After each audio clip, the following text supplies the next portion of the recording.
Saluti da Heavy Metal Eleven. Oggi ti raccontiamo il concerto dello scorso sabato 6 luglio che a Genova ha ospitato i Carcass Headliner e tante altre band estreme.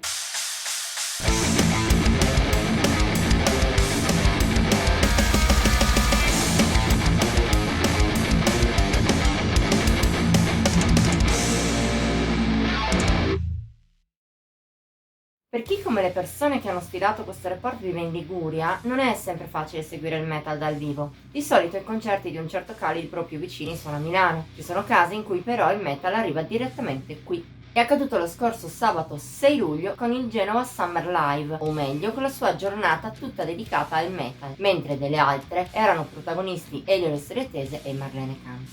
In particolare quella che si è tenuta al porto antico del capoluogo ligure è stata una serata mortifera. Protagonista, la corrente più marcia del nostro genere preferito, il death metal ovviamente. Questa tonalità estrema ha colorato di nero un palco ben allestito. Già il maxi schermo era un tocco di classe, ma era ancora più suggestiva la location in sé. Con le navi da crociera che passavano dietro è stato un concerto diverso dal solito, un concerto che peraltro ci ha regalato numerose soddisfazioni. Ad aprire le danze sul palco di Genova sono stati gli Slug Gore, band di Ravenna famosa soprattutto per essere stata fondata dai due youtuber Poldo alla voce e Danny Metal alla batteria. La loro abilità a livello visuale si è vista nei filmati proiettati alle spalle del gruppo, provenienti da film splatter, a volte anche disturbanti, e da videogiochi retro game. Visto anche che si abbinavano bene alla musica del gruppo, per noi sono stati quelli meglio pensati dell'intero festival. Tuttavia il gruppo non sembra essere fatto solo per sfruttare la fama e le abilità dei due youtuber. Anche la loro musica aveva il suo perché. Niente di nuovo, sia chiaro. Il loro è un mix di grindcore e death metal dal piglio moderno, con spunti deathcore. Tuttavia il gruppo non ha neppure l'ambizione di essere originale, più che altro punta a divertirsi e a divertire. E ci è riuscito abbastanza. Nel suo set di mezz'ora magari non ci siamo esaltati, ma l'intrattenimento è stato garantito. Al di là di qualche contestatore, il poco pubblico presente sotto il palco ha gradito. Una buona apertura, insomma, quella degli Slug Gore.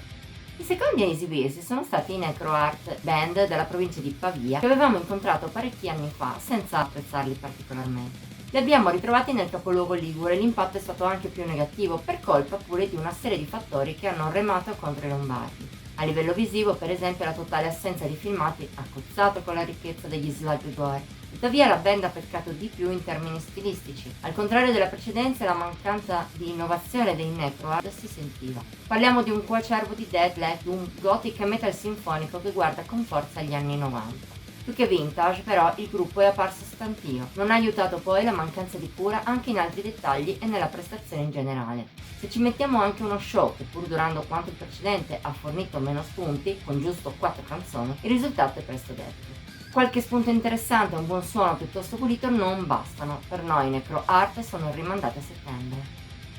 Non è iniziato bene il terzo concerto per i Node, che in principio avevano suoni fin troppo grezzi e problemi tecnici. Poi però questa storica band di Milano ha ingranato meglio, con una scaletta più concentrata sul nuovo album, Canto Settimo, la cui recensione a breve uscirà sul nostro canale. Hanno inciso abbastanza con il loro thrash metal venato di death e anche di hardcore, il tutto in salsa moderna. Complici anche dei dettagli riusciti, per esempio a livello di immagine, la band era vestita in maniera sacerdotale, un tocco dissacrante.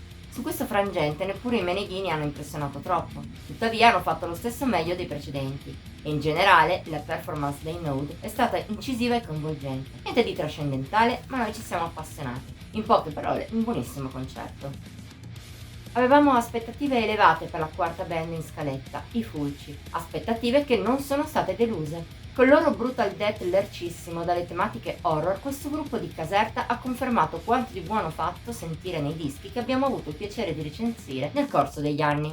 Merito anche di un comparto tecnico molto ben riuscito. Tra video ben studiati, allineati con le liriche e suoni di altissimo livello, puliti per valorizzare il marciume sonoro dei campani, lo show è stato coinvolgente. Non parliamo poi del cantante Fiore. Tra un grunt gutturale molto potente e un gran carisma è stato un vero mattatore. E il pubblico ha apprezzato, tanto da chiedere il bis a fine serata. Quasi dispiace che, probabilmente per motivazioni di tempo, i Fulci non l'abbiano concesso. La loro è stata una delle prestazioni migliori del festival, o almeno noi l'abbiamo gradita molto. Giocavano in casa i Sadist e non solo per la provenienza. Il frontman Trevor era infatti l'organizzatore della serata metal del Genova Summer Live, nonché colui che materialmente ci ha invitato al concerto, cosa di cui approfittiamo per ringraziarlo. Chiusa la parentesi personale, la band ha fatto valere subito l'esperienza pluridecennale che l'ha resa uno dei nomi di punta del metal estremo italiano. Merito anche di una scaletta incentrata tutta sul repertorio più classico del gruppo e in particolare su Tribe, a cui lo show era dedicato, ma c'è stata anche la presenza di Oinos, batterista di Crust, alle percussioni. Nel complesso è stata una scelta vincente, che ha saputo andare oltre anche dei suoni non proprio all'altezza della situazione. Sfida vinta per quanto ci riguarda. Merito anche al carisma del cantante che si è fatto valere con passione anche sul palco, oltre che nel suo sforzo per portare il metal in un festival invece più orientato al mainstream come questo. Ma anche a livello musicale i Sadist hanno fatto quello che ci si aspettava da loro, una prestazione solida e convincente. Per noi è sì.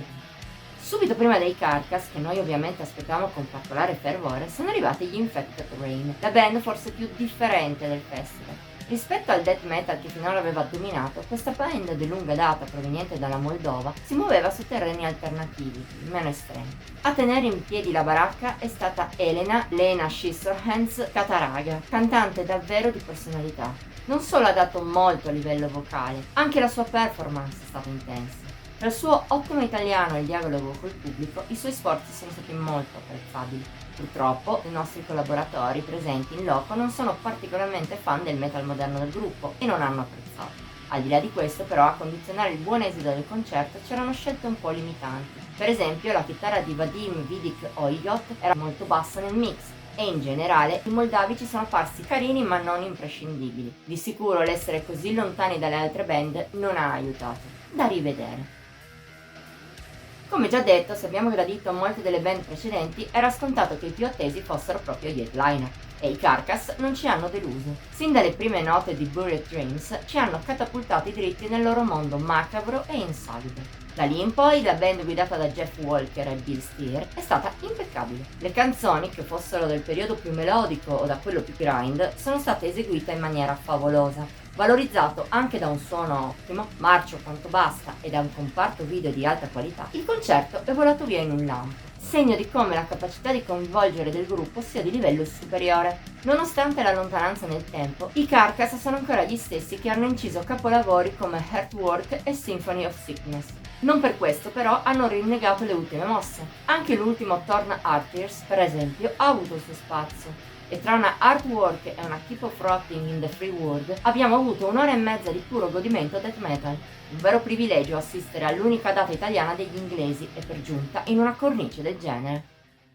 Il live report è al termine. Ti è piaciuto? Dicelo nei commenti, oltre a mettere il like e a condividerlo. Ti invitiamo inoltre a iscriverti al nostro canale e ad attivare la campanella delle notifiche per rimanere sempre al passo con i nuovi video che pubblichiamo ogni pochi giorni. Infine vieni a seguirci su Facebook, Instagram e Pinterest.